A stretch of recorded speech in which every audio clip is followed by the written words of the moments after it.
কুফা নগরীতে এক নাস্তিক ছিল, উল্লুকা পাঠা। কয় আমি মানি না, কাউরে মানি না, কাউরে মানি না, আমি স্রষ্টা মানি না। কেন মানো না? কয় দেখি না, মানি না। কুফার লোকেরা বলল আমাদের একজন ইমাম আছে, নাম নু'মান। কি নাম? নু'মান ইবনে সাবিত। উনি যদি তোমার সাথে তর্ক করে উনি তোমারে মানায় দিতে পারবে। সুবহানাল্লাহ। সে কয় পৃথিবীর কেউ আমারে বুঝাতে পারবে না, আমি মানি না। ঠিক আছে, তর্ক হবে। ডেট দেয়া হলো জুমাবার। জুমার নামাজের পরে নাস্তিক আসবে আল্লাহর বিপক্ষে, সাইয়েদনা ইমাম আবু হানিফা আসবে আল্লাহর পক্ষে। তর্ক হবে জুমার নামাজের পর। এরকম হাজার হাজার মানুষ। নাস্তিক এসেছে, আসে না ইমাম আবু হানিফা, 2 ঘন্টা লেট করে আসছে। নাস্তিক তো রেগে মেগে আগে, এই লোকের যার সময়ের জ্ঞান নাই তার সাথে কিসের তর্ক? জামিয়া সময়ের কোনো জ্ঞান নাই, আমি তর্কে বসবো না। সাইয়েদনা ইমাম আবু হানিফা বললেন আমার ওজর আপত্তি আছে। আমি যখন ঘর থেকে বের হই আমার বাড়ির সামনে আছে বিশাল নদী, নদী পার হয়ে আসতে হয়। আজকে নদীর সামনে এসে দেখি কোনো নৌকা নাই, গাছ নাই, লোক নাই, মানুষ নাই, কিচ্ছু নাই, ধুধু প্রান্ত। নৌকার নদীর সামনে যেয়ে দেখি নদীর একেবারে এক পাশে বিশাল একটা বড় ধরনের গাছ। হঠাৎ দেখলাম গাছটা এমনি এমনি 2 ভাগ হয়ে গেল। হঠাৎ দেখি এমনি এমনি গাছের ভেতর থেকে কাঠ বেরোলো, তক্তা বেরোলো। হঠাৎ দেখলাম এমনি এমনি তক্তা 2টা জোড়া লেগে নৌকা হয়ে গেল। মাঝি নাই, লগি নাই, বৈঠা নাই, মাঝি ছাড়া নৌকার মধ্যে বসলাম। মাঝি ছাড়া নৌকা আমাকে নদীর এপার থেকে টান দিয়ে ওপার নিয়ে গেল। এই প্রসিডিউরটা হতে আমার 2 ঘন্টা সময় লাগছে। 2 ঘন্টা লাগছে, এই জন্য দেরি হয়েছে। নাস্তিক কয় তোদের ইমাম ডাইল খাইছে, ডাইল কি খায় আসছে জিজ্ঞেস কর, মাথা ঠিক নাই। এমনি এমনি গাছ কাটে নাকি? এমনি এমনি তক্তা জোড়া লাগে নাকি? করাত ছাড়া গাছ কাটা যায় নাকি? মিস্ত্রি ছাড়া নৌকা হয় নাকি? মাঝি ছাড়া নৌকা চলে নাকি? এমনি এমনি কিচ্ছু হয় নাকি? ইমাম আবু হানিফা বললেন এই তো আপনি লাইনে আসছেন, এমনি এমনি কিচ্ছু হয় না। তাহলে আকাশ কেমন করে এমনি এমনি হলো? বিশাল সাহারা মরুভূমি কেমন করে এমনি এমনি হলো? বিশাল তুর পাহাড় কেমন করে এমনি এমনি হলো? বায়ুমণ্ডল, নবমণ্ডল, ভূমণ্ডল, মহাবিশ্বয় বসুধরা কেমন করে এমনি এমনি হলো? সুবহানাল্লাহ। নাস্তিক ফেজালে ঝামেলার মধ্যে পড়ে গেছে। হায় হায়, এরকম করে তো ভেবে দেখি নাই। আসলে তো তার চিন্তার জগতে আন্দোলন শুরু হয়েছে। তার ঘুমন্ত বিবেককে তিনি জাগিয়ে দিয়েছেন। ইমাম আবু হানিফার কথা শুনে নাস্তিকের মধ্যে কোনো কথা নাই, মনে মনে কয় আসলে তো আমি একটা উল্লুকা পাঠা। সাইয়েদনা ইমাম আবু হানিফাকে বললেন আমাকে মাফ করে দেন, কোনদিন এমন করে ভাবি নাই। আসলেই তো এমনি এমনি আকাশ হয় না, এমনি এমনি বাতাস হয় না, এগুলোর একজন স্রষ্টা থাকার দরকার আছে না নাই?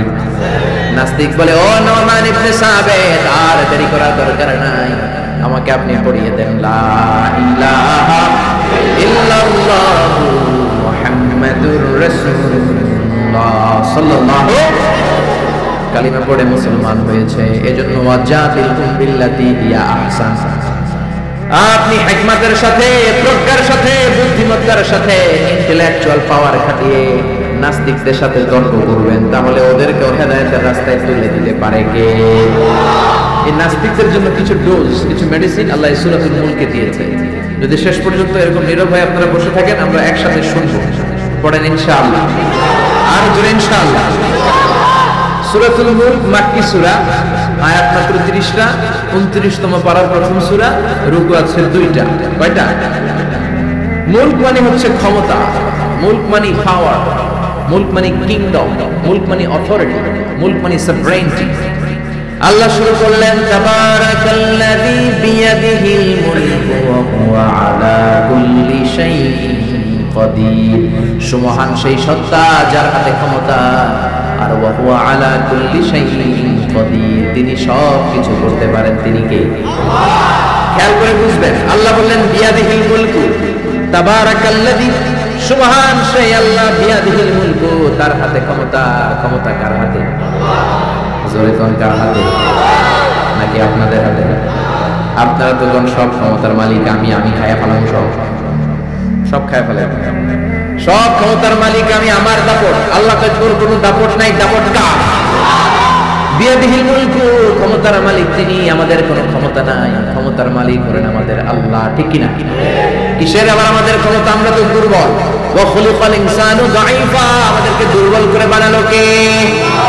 ছোট্টবেলায় ছিলাম দুর্বল, নিজের পেশাব নিজে খেয়েছি, নিজের পায়খানা নিজে খেয়েছি, আবার 80 বছর যদি হায়াত পায়, হেও নিজের পায়খানা নিজে খায়, নিজের পেশাব নিজে খায়, ঠিক কিনা? শুধু দুর্বল না, দুর্বলের ঘরের দুর্বল জোরে করে, ঠিক কিনা? কেমন করে আপনার হাতে ক্ষমতা? আপনার যদি পেটের মধ্যে ব্যথা হয়, আপনার যদি ডায়রিয়া হয়, বিছানায় পড়ে গড়াগড়ি খান কি খান না? সিলাসিলি করেন কি করেন না? আই মরে যাই, আমারে মাফ করে দেই, আসরা নাই? 5 বার ডায়রিয়া হয়েছে, 5 বার টয়লেটে গিয়েছে, আর চেহারার দিকে তাকানো যায় না।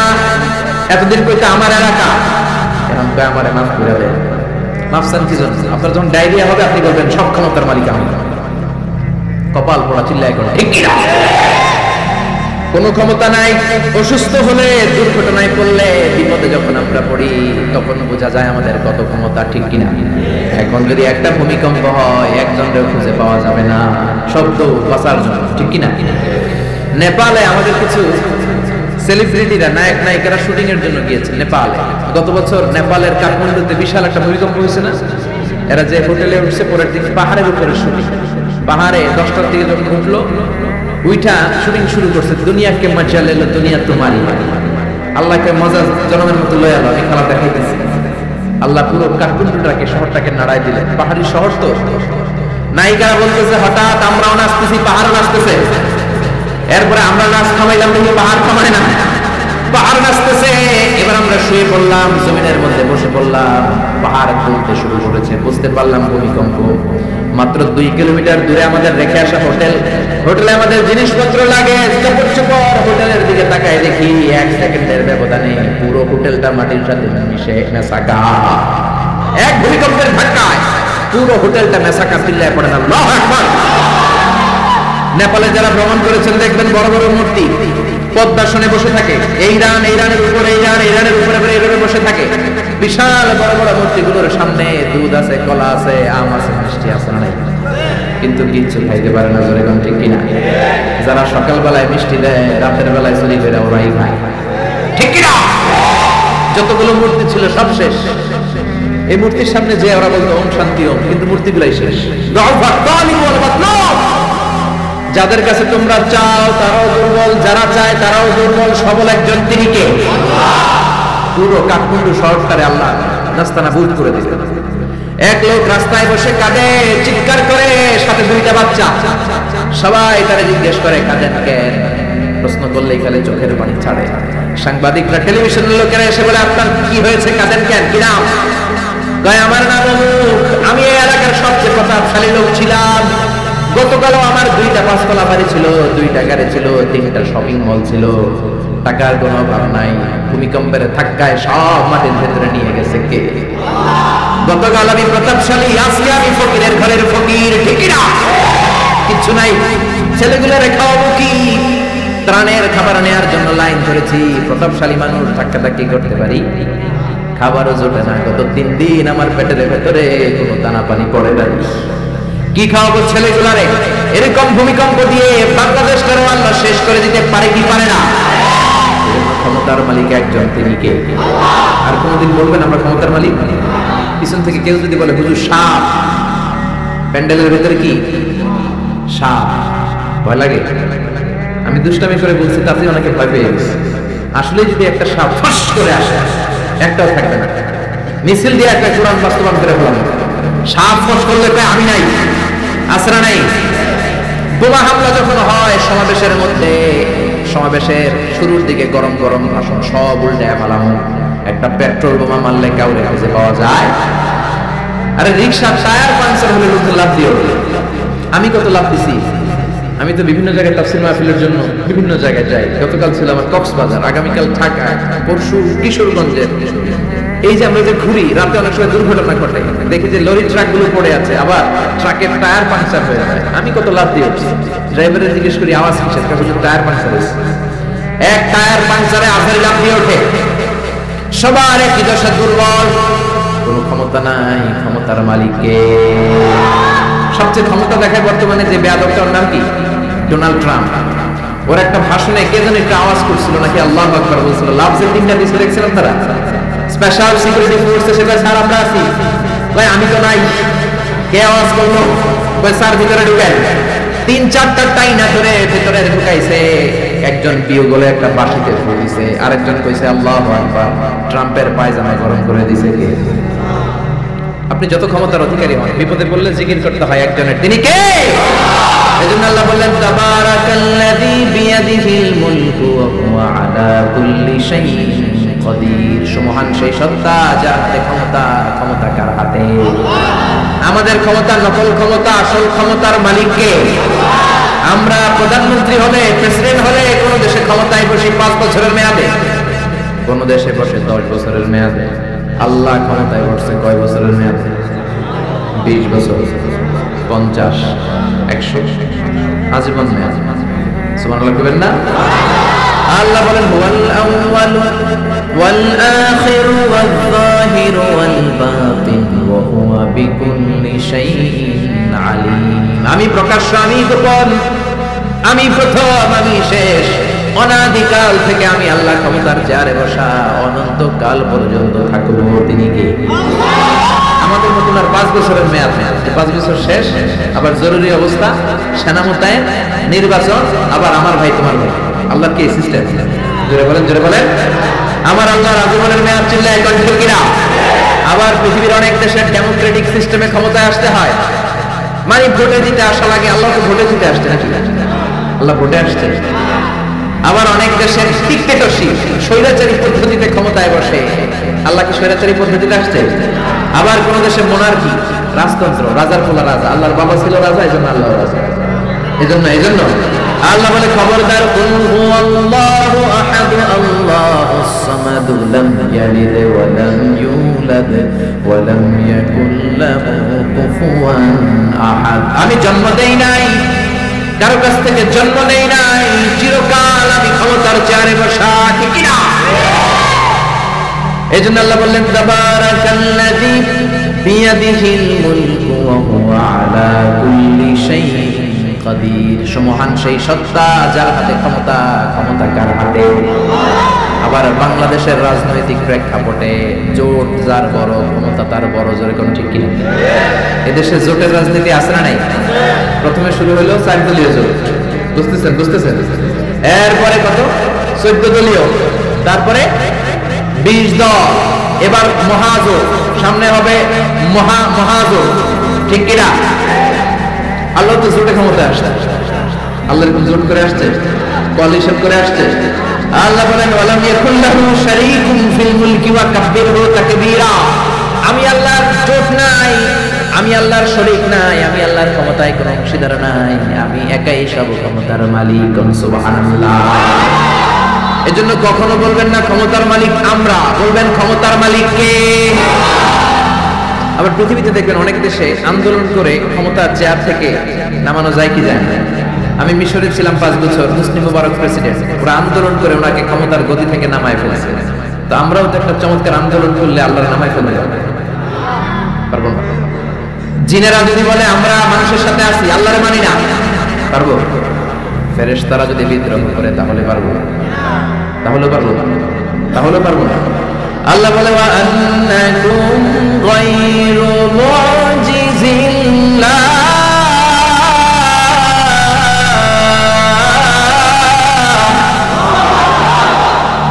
আন্নাকুম গায়রু মুজিজিল্লাহ। সব জিনেরা, সব ফেরেশতারা সবাই মিলে যদি বিদ্রোহ করে, আমার ক্ষমতার এক আনাও তোরা কমাতে পারবি? এজন্য আল্লাহ বললেন তাবারাকাল্লাযী বিয়াদিহিল মুলকু ওয়া হুয়া আলা কুল্লি শাইইন কাদির। সুমহান সেই সত্তা যার হাতে ক্ষমতা, ক্ষমতা কার হাতে? আবার দেখবেন অনেক দেশে রাজার বয়স 80, অনেক দেশে রাজা আছে, রাজা সুলতান 80-90, থুরথুরে বুড়া, লাঠি নিয়ে হাঁটে, আমি আর হাইতাম ন, অবসরে যাইও, সেলফ রিটায়ারমেন্টে যাব, অবসরে যাব, স্বেচ্ছায় অবসরে গেলাম। এরকম নজির আছে না নাই? বয়সের ভারে নজ্জ হয়ে অবসরে চলে যায়। আল্লাহর তো অনেক বয়স হয়ে গেছে, এবার একটু অবসরে যাওয়া দরকার। আল্লাহ বৃদ্ধ হয়ে গেছে, আল্লাহর কোনো ক্লান্তি লাগে? আমার আল্লাহর ঘুম হয়? আমার আল্লাহর কোনো ভয় আছে? তার কোনো লয় আছে? আল্লাহর কোনো ভয় আছে? আল্লাহ বললেন আমি অক্ষয় অব্যয়, সদা জাগ্রত, সদা সজাগ। লা তাখুযুহু সিনাতুন ওয়ালা নাওম, আমার ঘুম নাই, তন্দ্রা নাই, ওয়ালা ইয়াউদুহু হিফযুহুমা ওয়া হুয়াল আলিয়্যুল আযীম। মহাবিশ্ব চালাতে যে ক্ষণিকের জন্য আমি আল্লাহর ক্লান্তি অনুভব হয় না, তিনি কে? সে আল্লাহ বললেন তাবারাকাল্লাযী বিয়াদিহিল মুলকু ওয়া হুয়া আলা কুল্লি শাইইন কাদির। সুবহান সেই সত্তা যার হাতে ক্ষমতা। ক্ষমতা কার হাতে? নাকি আপনাদের হাতে, নাকি প্রধানমন্ত্রীর হাতে, নাকি প্রেসিডেন্টের হাতে? প্রেসিডেন্টেরও ক্ষমতা নেই, উনি তো প্রাণ ভিক্ষা দেয়, ওনার তো অনেক ক্ষমতা। হ্যাঁ, আরে ওনারা প্রাণ ভিক্ষা দিতে পারে কে? এজন্য সব ক্ষমতার মালিক কে? আর কোনদিন বলবেন সংসারের লোকেরা যে সকল ক্ষমতার উৎস জনগণ? সকল ক্ষমতার উৎস কে? আমরা বললাম আল্লাহ, বুঝলাম আপনি ক্ষমতার মালিক, আর কিসের মালিক বলেন? আল্লাহ বললেন আল্লাযী খালাকাল মাউতা ওয়াল হায়াতা লিয়াবলুয়াকুম আইয়ুকুম আহসানু আমালা ওয়া হুয়াল আজিজুল গফুর। আমি জীবনের মালিক, আমি মরণের মালিক। জীবন দেয় কে? মরণ দেয় কে? প্রাণ ভিক্ষা দেয় কে? নাকি রাষ্ট্রপতি? কইবে না? এগুলো কইবেন? প্রাণ ভিক্ষা দিতে পারে কে? আবার আল্লাহ বললেন জীবন মরণের মাঝখানে তোমাদেরকে আমি রূহ দিলাম।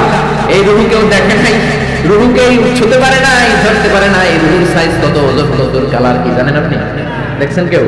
রূহ দেখা যায়। আমার দাদা মরে গেল, দাদি মরে গেল, আমরা পাশে বসা, উড়াল দিল রূহ। নানা মরে গেল, নানি মরে গেল, পাশে বসা, উড়াল দিল রূহ। কোন দিক দিয়ে বের হলো, কেমন করে বের হলো, সাইজ কতটুকু, ওজন কতটুকু দেখা যায়? আওয়াজ করে বলবেন দেখা যায়।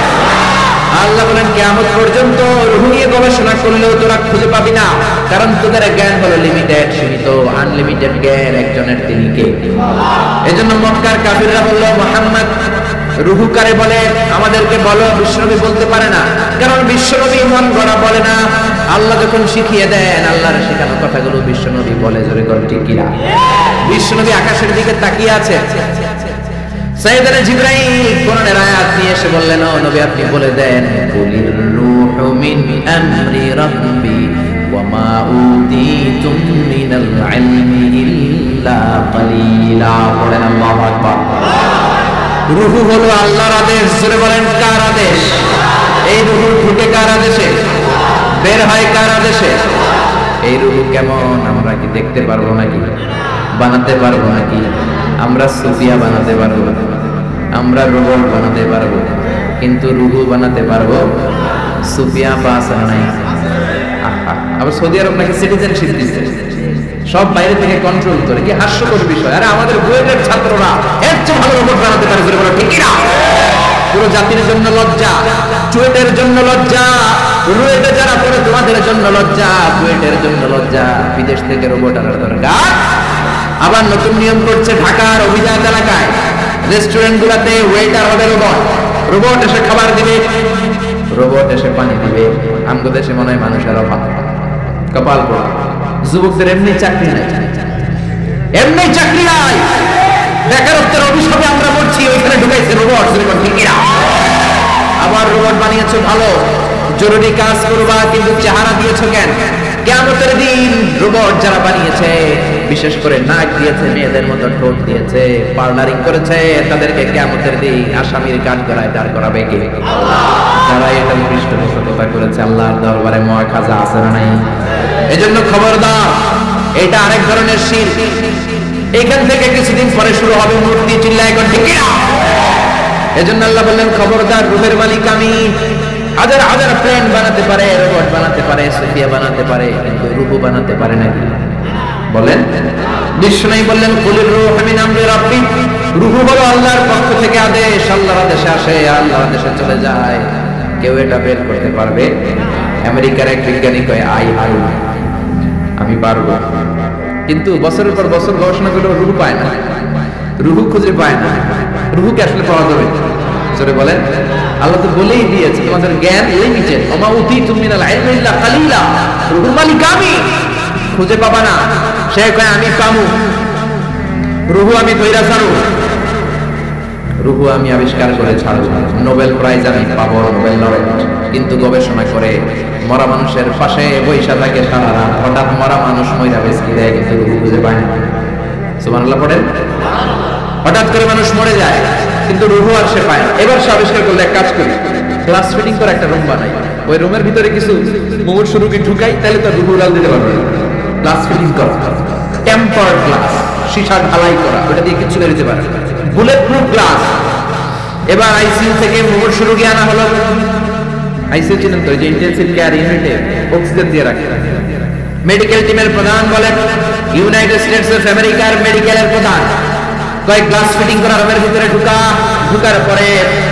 ঢুকানোর পরে রোগীর পালস দেখে, পালস আছে মানে বেঁচে আছে। পালস চিনেন তো, ওই যে ধপ ধপ করে, জন্মের পর থেকে অলিন্দ নিলয় আছে না নাই, সিস্টোলিক ডায়াস্টোলিক আছে না নাই, এটা না থাকলে বাঁচবেন কি হইবে? ঠুস হবেন। হায় রে মানুষ, রঙিন ফানুষ দম ফুরাইলে তবু তো ভাই কারোরই নাই একটুখানি।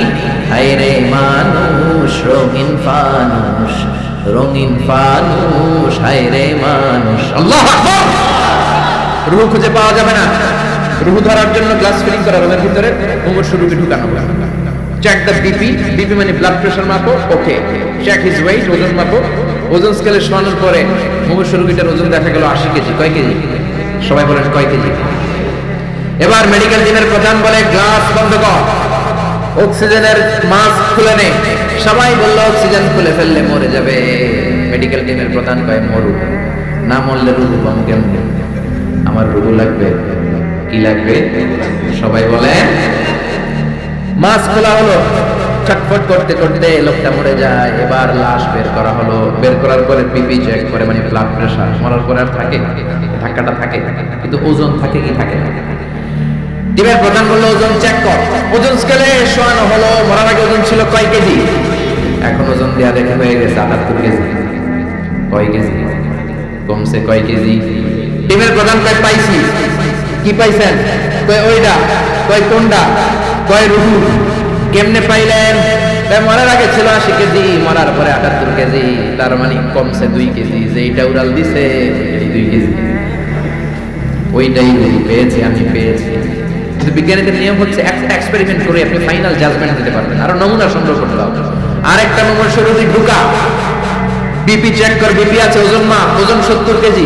দ্বিতীয় মুমূর্ষু রোগীটার ওজন কয় কেজি? কথা কয় না, কথা কয় না। কয় কেজি? 70 কেজি। ওইটারও মুখোশ খুলে ফেলা হলো। অক্সিজেনের অভাবে ওই লোকটা মরে যায়। মরা লাশ বের করার পরে চেক দা বিপি, বিপি মাপ, কয় বিপি নাই, মরে এটা ভূত হয়ে গেছে। এবার ওজন মাপ, মরার আগে ওজন ছিল 70 কেজি, এবার মরার পর ওজন দেয়া দেখা হয়েছে 71 কেজি। কই যাইবে এখন? কোন দিকে দৌড় দিব? আগেরটা ছিল 80, মরার পরে 78, 2 কেজি কমেছে। তার মানে রুহু উড়াল দিয়েছে। রুহুর ওজন ছিল 2 কেজি, এটা মরার আগে 70 কেজি, মরার পরে হয়ে গেছে 71 কেজি। বাড়লো কেমনে? আল্লাহকে কিয়ামত পর্যন্ত তুই বিপি চেক করতে পারবি। কিয়ামত পর্যন্ত টেম্পার্ড গ্লাসের রুমের ভিতরে ঢুকিয়ে মুমূর্ষু নিয়ে গবেষণা করতে পারবি, মাগার রুহু খুঁজে পাবি না। আমা উতিতুম মিনাল ইলমি ইল্লা কালিলা। কারণ মানুষ তোমাদেরকে একেবারে নগণ্য জ্ঞান দিয়ে তৈরি করেছে কে? তোমরা রোবট বানাতে পারো, সুফিয়া বানাতে পারো, কিন্তু সুফিয়ার ভেতরে রুহু দিতে পারে নাকি? কথা বলেন, কথা বলেন, পারে? মরার পরে এক এক মানুষের এক এক দশা। কেউ প্যারালাইজড হয়ে মরে যায়, হাত পাকা হয়ে যায়, দেহের রক্ত জমাট বেঁধে যায়, ওজন বেড়ে যায়। আবার মরার পর অনেক লোকের হাতের ঢিলাগুলো ছেড়ে দেয়, জয়েন্ট গুলো ছেড়ে ঢিলা হয়ে যায়, ফেসফেসে হয়ে যায়, দেহের ভিতরে জমে থাকা গ্যাস গুলো বের হয়ে যায়, ওজন কমে যায়। ওজন বাড়া কমা দিয়ে রুহু বের করা যায় না। রুহুর মালিক কে? আমরা বললাম আল্লাহ, বুঝলাম আপনি ক্ষমতার মালিক, বুঝলাম আপনি রুহুর মালিক। আর কিসের মালিক? আল্লাহ বললেন, গোলাম الذي خلق 7 سماوات طباقا ما ترى في خلق الرحمن من تفاوت।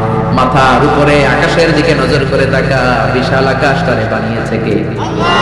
নাকি আমেরিকার বিজ্ঞানীরা বানিয়েছে কে? 7 স্তরে তিনি বানালেন। আবার বললেন, আল্লাযী ولقد زينا السماء الدنيا بمصابيح وجعلناها رجوما للشياطين। এই 7 আকাশকে আমি একটার চেয়ে একটা বড় করে বানালাম।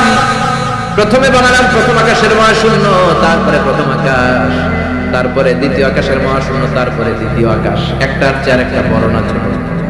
কথা বলেন, বড় না ছোট? কত বড়! বিশ্বনবী বললেন হাতের আংটি যদি মরুভূমিতে ফেলে দাও, মরুভূমির তুলনায় তোমার হাতের আংটি যত ছোট, আল্লাহর দ্বিতীয় আকাশের তুলনায় প্রথম আকাশটা ঠিক তত ছোট। প্রথম আকাশের চেয়ে দ্বিতীয় আকাশ বড়, তার চেয়ে তৃতীয় আকাশ বড়, তার চেয়ে চতুর্থ পঞ্চম ষষ্ঠ সপ্তম, তারপরে সিদরাতুল মুনতাহা বড়, সিদরাতুল মুনতাহার উপরে কোরআনের বাড়ি লৌহে মাহফুজ বড়, তার উপরে বাইতুল মামুর বড়, তার চেয়ে আল্লাহর আরশ বড়, আরশের চেয়ে কুরসি বড়, তার উপরে ৭০,০০০ নূরের পর্দা বড়, আর সবচেয়ে বড় হলো আল্লাহু আকবার, আমার আল্লাহ সবচেয়ে বড়। ঠিক কি না? এই ৭ আকাশের এত উপর থেকে গোটা বিশ্বের সব নিয়ন্ত্রণ করে কে? সপ্ত জমিনের নিচে অমাবস্যার অন্ধকারে কোন পিপিলিকা যদি গুটি গুটি পায়ে হেঁটে যায়, পিপিলিকার পায়ের আওয়াজটাও শুনতে পায় কে? আল্লাহ বললেন ৭ করে বানিয়েছে আকাশ।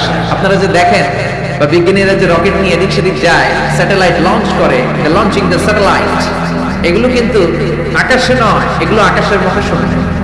এটা হচ্ছে প্রথম আকাশের মহাশূন্য, তারপরে প্রথম আকাশ, একটার চেয়ে আরেকটা বড়। বৃহস্পতি বিশাল বড়, সূর্য আরো বড়। এই পৃথিবীটা কত বড় একটু আন্দাজ করেন। আমরা বসে আছি 14 গ্রাম। 14 গ্রাম হচ্ছে কুমিল্লার 17টা থানার একটা থানা। কুমিল্লা হচ্ছে 64 জেলার এক জেলা। এরকম 64টা জেলা নিয়ে আপনাদের ডিজিটাল বাংলাদেশ। আর বাংলাদেশ হচ্ছে পৃথিবীর সবচেয়ে বড় দেশ। বড় না ছোট? জোরে বলেন। ভারত প্রায় 20 গুণ বড়, কানাডা 100 গুণ বড়, রাশিয়া 150 গুণ বড়। এরকম 200টা দেশ মিলে পৃথিবীর 30 ভাগ মানে স্থল, বাকি 70 ভাগ শুধু হানি আর হানি, মানে পানি আর পানি। তো 30 ভাগ স্থল, 70 ভাগ জল, এই মিলে আমাদের পৃথিবী। সৌরজগৎ নিয়ে যারা কিছু পড়াশোনা করেন দেখবেন বৃহস্পতি নামে একটা গ্রহ আছে, অনেক বড়, পৃথিবীর চেয়ে বিশাল বড়। তারপরে যে সূর্যের আলো পান, এটা নাকি পৃথিবীর চেয়ে 13 লক্ষ গুণ বড়। সুবহানাল্লাহ বাড়িতে যে চিল্লায় পড়েন না সুবহানাল্লাহ। এই 13 লক্ষটা পৃথিবী সূর্যের মধ্যে রাখার জায়গা আছে না নেই? সূর্যই কি বড় তারা? না। বেটেলজিউস নামে এক তারা আছে, যে সূর্য পৃথিবীর চেয়ে 13 লক্ষ গুণ বড়।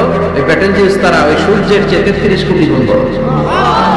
এরপরে আছে আলফা সেন্ট্রাই এ, আলফা সেন্ট্রাই বি, গুগলে সার্চ দিয়ে দেখবেন এটা ক্যারিনা, বেটেলজিউস, এরকম বিশাল বিশাল রাতের বেলা তারার বেলা আমরা যে দেখি ছোট্ট এরকম বালুর মতো মনে হয়, আসলে কি এত ছোট? আকাশ দিয়ে যে 500 জন লোক নিয়ে প্লেন উড়ে যায়, মনে হয় যেহেতু আমি ধাপ্তি মেরে দেবো, আসলে কি ধরতে পারবে? বিশাল বড়। চিল্লা এখন ঠিক কিনা? আল্লাহ বললেন এক একটার চেয়ে এক একটা বড় বানিয়েছি। আপনাদেরকে আন্দাজ করার জন্য আমি আপনাদেরকে এখন নিয়ে যাবো পৃথিবীর থেকে সবচেয়ে কাছের যে তারা, ওই তারাটাতে আমরা শীতকালীন পিকনিক করবো। কারা কারা আমার সাথে যাবেন? হাত তোলেন। সবাই যাবে? ওরে আল্লাহ, এখানকার লোক অনেক সাহসী। 14 গ্রামের লোকজন সাহস বেশি। আলহামদুলিল্লাহ করবেন না? তো পৃথিবী থেকে সবচেয়ে কাছের তারার নাম হচ্ছে প্রক্সিমা সেন্ট্রাই। এই তারাতে আমরা শীতকালীন পিকনিক বনভোজন করবো। যারা হাত তুলছেন তারাই যেতে পারবে, বাকিদের নেওয়া হবে। এখন হাত তুলে লাভ নেই, আগে হাত তোলা হয়ে গেছে। তো আমরা যে যাবো, কি দিয়ে যাবো? প্লেন দিয়ে যাবে না? প্লেন দিয়ে যাওয়া যাবে না, কারণ যে মাধ্যাকর্ষণ শক্তি আছে এই বলয়টা ভাঙতে প্লেন দিয়ে ভাঙা যায় না, রকেট লাগে, তাও দ্রুতগামী রকেট। নীল আর্মস্ট্রং যে রকেটটা দিয়ে চাঁদে নেমেছেন, নাম হচ্ছে অ্যাপোলো 11। এটা ঘন্টায় সেকেন্ডে চলে 11 কিলোমিটার বেগে, মিনিটে চলে 660 কিলোমিটার বেগে, ঘন্টায় চলে 39,000 কিলোমিটার বেগে। যারা আপনারা হাত তুলেছেন, আমরা এইটা দিয়ে পিকনিকে যাবো। যাবেন? যাবেন? সাহস আছে? পৃথিবীর সবচেয়ে কাছের তারায় যাবো আমরা পিকনিকে। দূরের তারাতে তো যেতে পারবো না, কত যে দূর। সবচেয়ে কাছের যে তারাটা, আমরা ওইটাতে নামবো ইনশাআল্লাহ। তাও যাবো অ্যাপোলো 11 দিয়ে, যেটা ঘন্টায় চলে 39,000 কিলোমিটার বেগে। বাংলাদেশ থেকে আমেরিকা 10,000 কিলোমিটার দূর। তার মানে ওই রকেট দিয়ে আমেরিকা 1 ঘন্টায় 4 যেতে আসতে পারছে। সুবহানাল্লাহর ওয়াস্তে। আমরা এটা দিয়ে যদি পৃথিবীর সবচেয়ে কাছের তারা প্রক্সিমা সেন্ট্রাইতে যেতে চাই, যেটা 4.23 লাইট ইয়ার দূরে, এত দ্রুতগামী যানবাহন যেটা ঘন্টায় চলে কয় হাজার? 39,000। সবাই বলেন তো কয় হাজার? 39,000 কিলোমিটার বেগে চলে। এইটা দিয়ে যদি পৃথিবীর সবচেয়ে কাছের তারায় আমরা যেতে চাই পিকনিকে, আমাদের ওইখানে যেতে 1,15,000 বছর লেগে যাবে। সুবহানাল্লাহ করতে পারলেন না? মজা করে আল্লাহু আকবার। এটা হলো সবচেয়ে কাছের তারায় যদি পিকনিক করি। পৃথিবীতে আবিষ্কৃত সবচাইতে দ্রুতগামী রকেট দিয়ে যদি আমরা পিকনিকে যাই 1,15,000 বছর লেগে যাবে। আল্লাহ যদি বলে যাও আসারি, তুমি যখন পিকনিকে যাই ভাই, তোমাকে সহ যারা হাত তুলছে সবার আমি হায়াত 1,15,000 বছর বাড়াই দিলাম। আমরা যাইতে শুরু করবো, যারা হাত তুলে নাই এরা মইরা ভূত হয়ে যাবে সব, এদের নাতি নাতকুর সব মরে যাবে, আমাদের আত্মীয় স্বজন সব মরে যাবে, আমাদের জেনারেশনের পরে জেনারেশন মরবে মরবে, এরকম 6,000 প্রজন্ম মরে যাবে, তারপরে ওখানে যে নামার সময় আমাদের হবে। সুবহানাল্লাহ বলেন না? এজন্য আল্লাহ বললেন ওয়ালাকাদ যায়্যানাস সামাআদ দুনিয়া বিমাসাবিহা ওয়া জাআলনাহা রুজুমান লিশ-শায়াতিন। ও গোলাম, চোখটা মেলে আকাশের দিকে তাকা, বিশাল বিশাল তারাগুলোকে তৈরি করেছে কে? বিশাল তারা দিয়ে আল্লাহ গোটা প্রথম আকাশের মহাশূন্যটাকে সুসজ্জিত করেছেন। জোরে বলেন ঠিক কিনা? বিশাল আকাশ। এরপর আল্লাহ বললেন ওয়াসিররু কাওলাকুম আও ইজহারু বিহি ইন্নাহু আলিমুম বিযাতিস সুদূর। তোমরা গোপনে বলো কিংবা প্রকাশ্যে বলো, কেউ দেখে না দেখে কে? কেউ যেটা শোনে না শোনে কে? কেউ যেটা বোঝে না বোঝে কে? কেউ যেটা পারে না পারে কে? পুলিশের চোখকে ফাঁকি দেয়া যায় কি যায় না? র্যাবের প্রধানের চোখ ফাঁকি দেয়া যায় কি যায় না? বিমানবন্দরের কাস্টমস অফিসারের চোখ ফাঁকি দেয়া যায় কি যায় না? ম্যাজিস্ট্রেটের চোখ পরীক্ষার হলে ম্যাজিস্ট্রেট যারা ঘোরাফেরা করে নকল ধরার জন্য, এদের চোখ ফাঁকি দেয়া যায় কি যায় না? আমার আল্লাহর চোখ ফাঁকি দেয়া যায় না? রাত্রিবেলা দরজা বন্ধ করে জানলা লাগিয়ে লাইট বন্ধ করে পাপ করলেন, কেউ দেখে নাই, দেখেছে কে? এজন্য আল্লাহ বললেন লা তুদরিকুহুল আবসার ওয়া হুয়া ইউদরিকুল আবসার ওয়া হুয়াল লাতীফুল খাবীর। আল্লাহু আকবার। আল্লাহর চোখকে ফাঁকি দেয়া যাবে না। সে আল্লাহ বললেন গোলাম ওয়াল্লাযী জাআলা লাকুমুল আরদা যালুলান ফামশু ফি মানাকিবিহা ওয়া কুলু মির রিজকি ওয়া ইলাইহিন নুশুর। তিনি হলেন এমন আল্লাহ যিনি তোমাদের জন্য জমিনটাকে সমান বানিয়েছেন। সুবহানাল্লাহ। জমিন কি সমতল নাকি উঁচা নিচা? কথা বলেন। এই যে প্যান্ডেলটা যদি উঁচা নিচা হতো, এখানে নিচে এখানে নিচে উঁচা নিচে বসতে পারতেন? উল্টায় বলতেন, একজন আরেকজনের উচিত হয়ে বলতেন, ঠিক কিনা? বিমান থেকে যদি আপনি তাকান দেখবেন পৃথিবীতে কেমন করে আল্লাহ ফ্ল্যাট বানিয়েছেন। আপনি বাংলাদেশের এক এয়ারপোর্ট থেকে যদি আরেক এয়ারপোর্টে যান, কক্সবাজার যদি যান, রাজশাহীতে যান, দেখবেন সবুজ কার্পেটিং করা। মনে হয় যেন বিমান থেকে সবুজ কার্পেট দিয়ে আল্লাহ বাংলাদেশটাকে বানিয়েছে। সুবহানাল্লাহ। কিন্তু সবুজ কার্পেট দেখে খুশি হওয়ার কারণ নাই, এই কার্পেটের ভেতরে আযাব আর গজব আছে না নাই? যে কোনো সময় ভূমিকম্প হতে পারে, যে কোনো সময় বন্যা হতে পারে, যে কোনো সময় শিলাবৃষ্টি হতে পারে। কি পারে না? শিলাবৃষ্টি চিনেন? চিনেন না? 14 গ্রামে তো হয় না শিলাবৃষ্টি, না হয়? আহা, একটু এই সাইজের শিলাবৃষ্টি পরে আমাদের ধান ক্ষেত শেষ, গম ক্ষেত শেষ। ওই যে আল্লাহ পানি পাঠাইতেছে। শিলাবৃষ্টি যখন পরে গম ক্ষেত শেষ, আমাদের বাছুরগুলো যদি রাস্তায় থাকে, বাছুরের মাথার মধ্যে পড়লে, গায়ের উপর পড়লে বাছুরও শেষ। ধরে কোন ঠিক কিনা? আল্লাহ যদি শিলাবৃষ্টির জায়গায় এসিড বৃষ্টি পাঠায়, এসিড বৃষ্টি, পাথর বৃষ্টি, উল্কা বৃষ্টি। দক্ষিণ আফ্রিকার হোবাতে একটা উল্কা পড়ছে 60 টন, এরকম কয়েক হাজার উল্কা যদি বাংলাদেশে পড়ে, যখন পড়া আরম্ভ করবে আমরা সবাই দাঁড়াই বলবো আমরা ক্ষমতার মালিক। বলবেন বলবেন ক্ষমতার মালিক কে?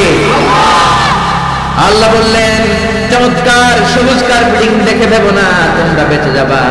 সবুজ কার্পেটিং এর ভেতরে আযাব আর গজব আছে না নাই? যে পরিমাণে আমরা গাঞ্জা টানি, ইয়াবা খাই, যৌতুক খাই, ঘুষ খাই, সুদ খাই, যেই পরিমাণে আলেম ওলামাদের সাথে বেয়াদবি করি, যেই পরিমাণে বিশ্বনবীর সুন্নাহ নিয়ে আমরা উল্টাপাল্টা করি, যেই পরিমাণে ওজনে কম দেই, খাদ্যে ভেজাল দেই, মাছে ফরমালিন দেই, মা বাবার সাথে বেয়াদবি করি, নাফরমানি করি, গাদ্দারি করি, যে কোনো সময় শিলাবৃষ্টি দিয়ে দেশটারে শেষ করতে পারে কে? ভূমিকম্প দিয়ে উল্টায় দিতে পারে কে? শুধুমাত্র বিশ্বনবীর দুয়ার বরকতে বেঁচে আছি। নবী বলেছেন আল্লাহ আগের উম্মতদেরকে যেমনি একসাথে আযাব দিয়ে শেষ করেছেন, আমার এই উম্মতে মুহাম্মদীকে একবারে আযাব দিয়ে মেরে দিয়েন না। এজন্য আল্লাহ একবারে মারে না, কিন্তু মাঝে মাঝে কিছু থ্রেট আছে না নাই? ধমক আছে না নাই? বন্যা আছে না নাই? তখন বলবেন আমরা আল্লাহ মাফ চাই, আল্লাহুম্মা আউযু বিওয়াজহিক বলবেন। আল্লাহ এটা থেকে পানা চাই। আমরা বাঁচতে চাই, আমরা মসজিদে ঢুকবো, আমরা নামাজে পড়বো, আমরা কোরআন মানবো আর আইন মানবো গা। আর যদি টিভির সামনে দাঁড়ায় বলেন আমাদের সব ঠিক আছে, আমরা দুর্যোগ মোকাবেলা করব, বন্যা আমাদের কিছু করতে পারবে না, এত মেট্রিক টন খাবার থাইল্যান্ড থেকে নিয়ে আসছি, আমাদের কিছু হবে না, মন্ত্রীরা যদি এইরকম কথা বলে তাইলে আযাব আর গজব দেশে আসে না নাই? বরং দুর্যোগ মন্ত্রী বলবে আমরা তওবা দিবস ঘোষণা করলাম, বন্যার কারণে পুরো বাংলাদেশে তওবা দিবস। কি দিবস? জোরে কি দিবস? এইসব শোক দিবস করে টরে লাভ নাই, তওবা দিবস করবেন। বন্যার কারণে তওবা। ও আল্লাহ, 17 কোটি মানুষ প্রধানমন্ত্রীর সাথে হাতে হাত রেখে একসাথে তওবা। প্রধানমন্ত্রী সহ আমরা, মন্ত্রীরা সহ আমরা, নেতা খাতারা সহ আমরা 17 কোটি মানুষ তওবা করব, মাফ চাবো কার কাছে? তাহলে এই বাঁচায় দিতে পারে কে? এরপর আল্লাহ বললেন আওয়ালাম ইয়ারাউ ইলা তাইরি ফাওকাহুম সাফাতিন ওয়া ইয়াকবিদ মা ইউমসিকুহুন্না ইল্লার রাহমান ইন্নাহু বিকুল্লি শাইইন বাসীর। ওরা কি পাখির দিকে তাকায় না? নাস্তিকরা কেমন করে নাস্তিক হয়? পাখির দিকে তাকালে ওদের মস্তিষ্ক খুলে দিবে কে? দেখবেন কত চমৎকার করে পাখিগুলো আকাশে উড়ে বেড়ায়, কি চমৎকার করে হাঁসের বাচ্চাগুলো পানির মধ্যে নেমে লাফালাফি করে আর সাঁতার কাটে। ছোট্ট হাঁসের বাচ্চাটারে শিখাইলো কে?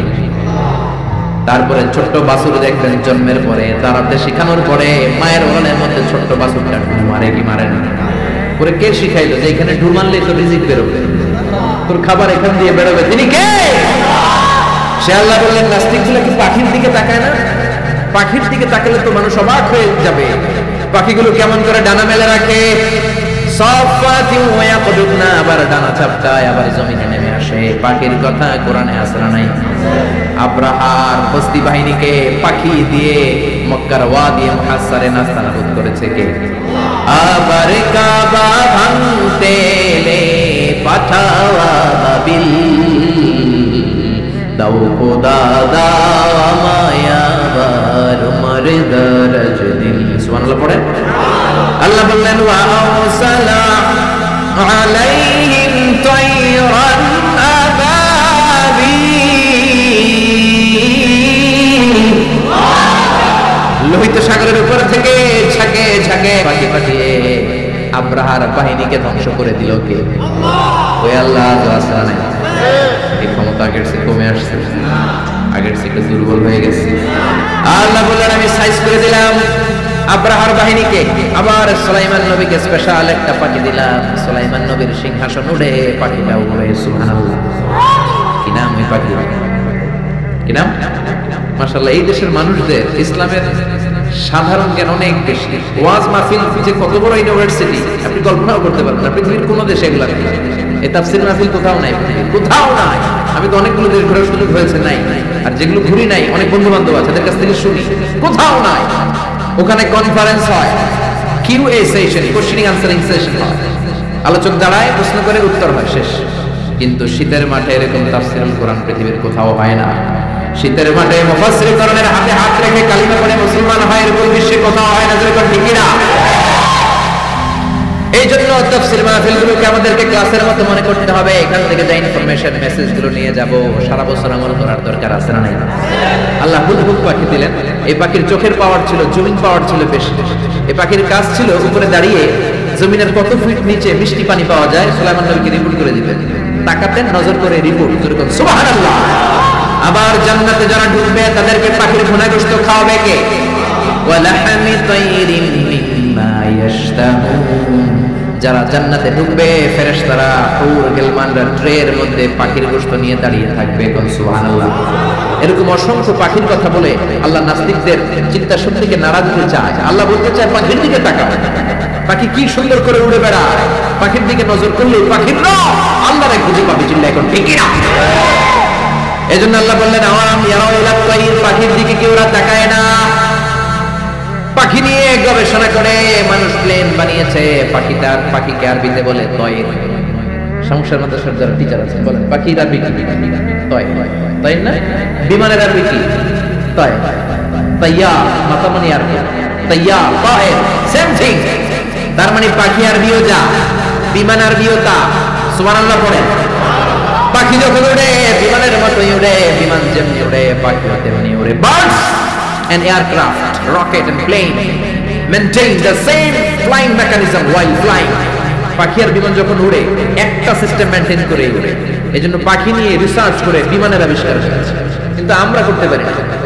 করেছে ইহুদিরা, করেছে খ্রিস্টানেরা। আমরা আছি তুই 4 কারণে কাফের, তুই 10 কারণে কাফের, তোর 14 গোষ্ঠী কাফের।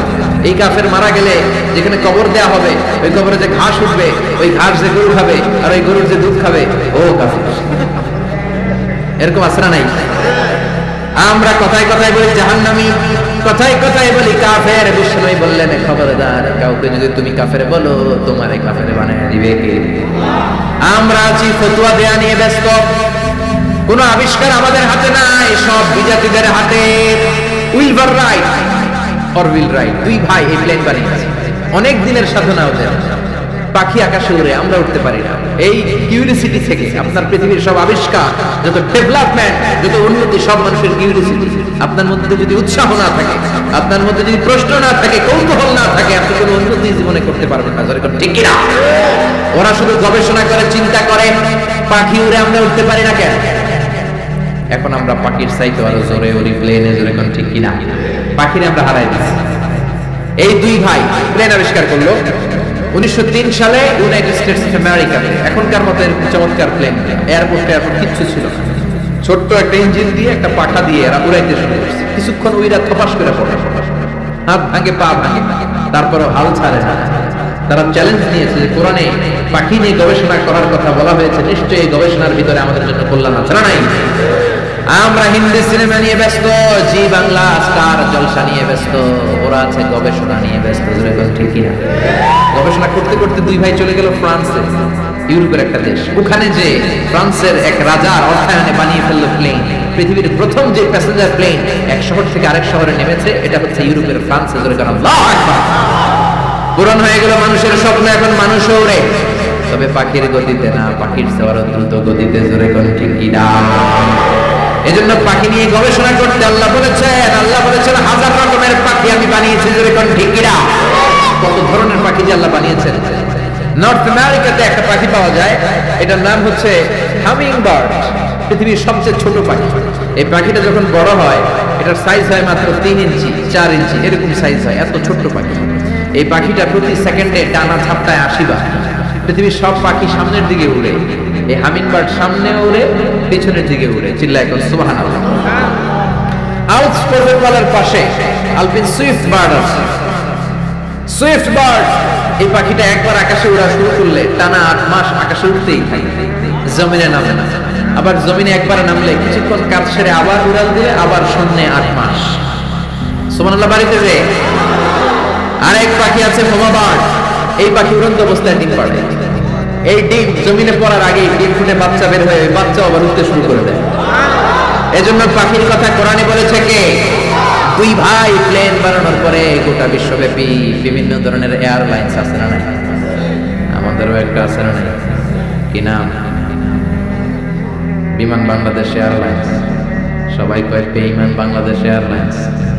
এটার ফ্লাইট শিডিউলে মারাত্মক বিপর্যয় হয়। এটা টিকিট কাটার আগে একটু বুঝে শুনে কাটবে, বুঝতে পেরেছেন? শুরু হয়ে গেল কমার্শিয়াল এভিয়েশন। পাখির চেয়ে দ্রুত উঠতে হবে। এখন সবচেয়ে দ্রুতগামী যে বিমানটা বানিয়েছে বোম সুপারসনিক, 1300 কিলোমিটার বেগে চলে। আগে ছিল কনকর্ড, হিথ্রো এয়ারপোর্ট থেকে ওয়াশিংটন ডিসিতে এটার একটা ফ্লাইট ছিল, মানে লন্ডন থেকে যারা আমেরিকা যেতে চায় এটা দিয়ে যেত তাড়াতাড়ি যাওয়ার জন্য। তাও 4 ঘন্টা লাগতো। ঘন্টায় চলতো 1000 কিলোমিটার বেগে। বিজ্ঞানীরা কয় না, এত আসতে গেলে হবে না, আরো দ্রুত একটা বানাইতে হবে। এবার বানাইছে বোম সুপারসনিক। বোম আফ্রিদি নাম, কি নাম? Bomb supersonic. এটা 1300 কিলোমিটার বেগে চলে। শুরু হয়ে গেল মানুষের স্বপ্ন, এবার আমরাও উঠতে পারি পাখির মতো। জোরে কোন ঠিক কিনা? পাখি একটা নির্দিষ্ট লেভেলে উঠতে পারে, আমরা ওই লেভেল ছাড়িয়ে 30,000 ফিট উপর দিয়ে উড়ি। ঠিক কিনা? আপনারা যে হজে গেছেন কিভাবে গেছেন? প্লেনে গেছেন? প্লেনে গেছেন তো বুঝলাম, উড়ে উড়ে গেছেন না? বিমান তো আপনাকে নিয়ে শূন্যে উড়াল দিয়েছে। জোরে বলেন ঠিক কিনা? এখন কার্গো বিমান, জাম্বো ফ্লাইটের বিমান, কত বিশাল সাইজের বিমান যে ওরা বানিয়েছে। সবচেয়ে বড় সাইজের যে প্যাসেঞ্জার বিমানটা পৃথিবীতে আছে এয়ার বোয়িং A380 সিরিজ। এটা কোনো নির্দিষ্ট দেশের না, এটা কাতার এয়ারওয়েজের আছে, এমিরেটস এয়ারওয়েজের আছে, এয়ার ফ্রান্সের আছে, কোরিয়ান এয়ারলাইন্সের আছে। A380 ডাবল ডেকার, 4টা ইঞ্জিন, 525 জন লোক নিয়ে এই বিমানটা শূন্যে উড়াল। সুবহানাল্লাহ বাড়িতে যে কইলেন। এরপরে বানানো শুরু হলো রকেট। বিমান আবিষ্কারের আগ পর্যন্ত পৃথিবীর সব দেশে ছিল শুধু সেনাবাহিনী আর নৌবাহিনী। এখন বিমান আবিষ্কারের পরে শুরু হলো বিমান বাহিনী। বিমান থেকে বোমা মারে কি মারে না? জাপানের হিরোশিমা নাগাসাকিতে আমেরিকান দুইটা বিমান, লিটল বয় আর ফ্যাট ম্যান, দুইটা বোমা ফেলেছিল। ওই আণবিক পারমাণবিক বোমার বিস্ফোরণে পুরো হিরোশিমা নাগাসাকি ধুলা হয়ে গিয়েছে। এর 10-12 প্রজন্ম পর্যন্ত ওই এলাকাতে যারাই জন্মাতো, কারো চোখ নাই, কারো কান নাই, প্রতিবন্ধী হয়ে জন্মাতো। শুরু হলো মানুষের স্বপ্ন। এখন শুধু বিমান না, রকেটও আছে নাই। এখন মানুষ ব্যালিস্টিক ক্ষেপণাস্ত্র বানায়, এখন মিসাইল মারে, এখন ড্রোন হামলা করে, এখন পাইলট ছাড়া রোবট দিয়ে বিমান চালায়। জোরে কোন ঠিক কিনা? এজন্য আল্লাহ বললেন, গোলাম পাখির দিকে তাকা, এই পাখির উড়ে যাওয়ার মধ্যে আমি আল্লাহর নিদর্শন আছে না নাই? আওয়ালাম ইয়ারাউ ইলা আত-তায়রি ফাওকাহুম সাফাতিন ওয়া ইয়াকবিদনা মা ইউমসিকুহুন্না ইল্লা আর-রাহমান ইন্নাহু বিকুল্লি শাইইন বাসীর। বলেন সুবহানাল্লাহ।